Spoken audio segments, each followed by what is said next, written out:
Assalamualaikum warahmatullahi wabarakatuh. Halo semuanya, perkenalkan nama saya Tiara Ika Oktavianti dengan NPM 1921020521. Saya di sini sebagai salah satu mahasiswi di Universitas Islam Negeri Lampung dengan Fakultas Syariah di jurusan Hukum Tata Negara. Saya sekarang semester 4 dan di sini saya membuat video ini dengan tujuan untuk memenuhi tugas saya di mata kuliah Filsafat Hukum Islam dengan dosen pengampu Bapak Hervin Yoki Pradika MHI. Nah, hal yang mau saya sampaikan di video kali ini yaitu materi tentang pendekatan filsafat hukum.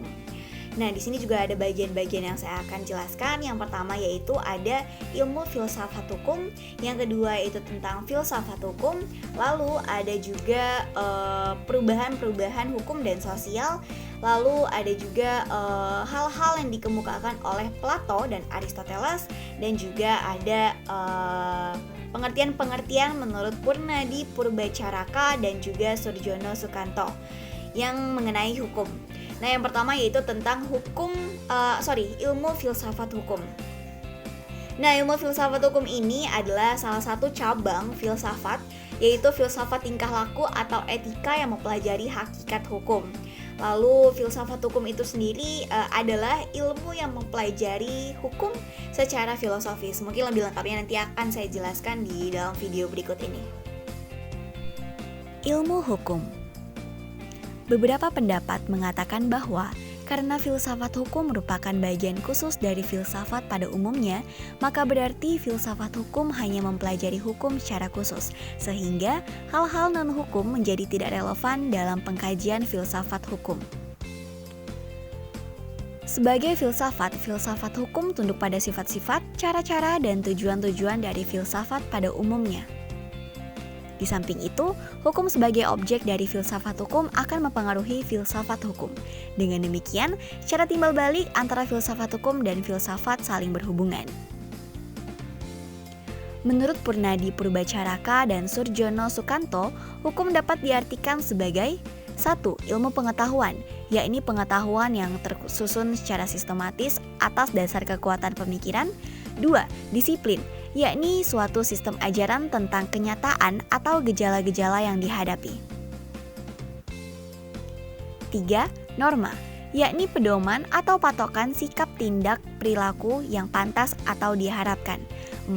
Tata hukum, yakni struktur atau proses perangkat norma-norma hukum yang berlaku pada suatu hukum dan tempat tertentu serta terbentuk tertulis. 5. Petugas, yakni pribadi-pribadi yang merupakan kalangan yang berhubungan erat dengan penegakan hukum. 6. Keputusan penguasa, yakni hasil proses diskresi. 7. Proses pemerintahan, yakni proses hubungan timbal balik antara unsur-unsur pokok dari sistem kenegaraan. 8. Sikap tindak ajek atau perilaku yang teratur, yakni perilakuan yang diulang-ulang dengan cara yang sama yang bertujuan untuk mencapai kedamaian. 9. Jalinan nilai-nilai, yakni jalinan nilai dari konsepsi-konsepsi abstrak tentang apa yang dianggap baik dan buruk. Ilmu filsafat sosial. Filsafat sosial merupakan cabang filsafat yang mempelajari persoalan kemasyarakatan secara kritis, radikal, dan komprehensif. Sejak Plato dan Aristoteles, kajian terhadap persoalan-persoalan kemasyarakatan sudah menjadi objek penelitian tersendiri. Perubahan hukum dan sosial serta faktor-faktornya. Proses terjadinya perubahan-perubahan pada masyarakat di dunia pada dewasa ini merupakan suatu gejala yang normal yang pengaruhnya menjalar dengan cepat ke bagian-bagian lain dari dunia, antara lain berkat adanya komunikasi modern dengan taraf teknologi yang berkembang dengan pesatnya.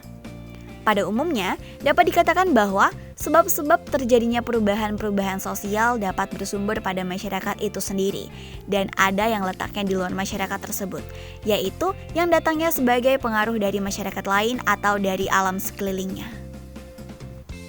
Oke, demikianlah video yang bisa saya sampaikan di materi pendekatan filsafat hukum dengan mata kuliah Filsafat Hukum Islam. Semoga dapat bermanfaat dan juga semoga bisa memenuhi tugas saya dalam mata kuliah Filsafat Hukum Islam. Saya akhiri, wabillahi taufiq wal hidayah. Wassalamualaikum warahmatullahi wabarakatuh.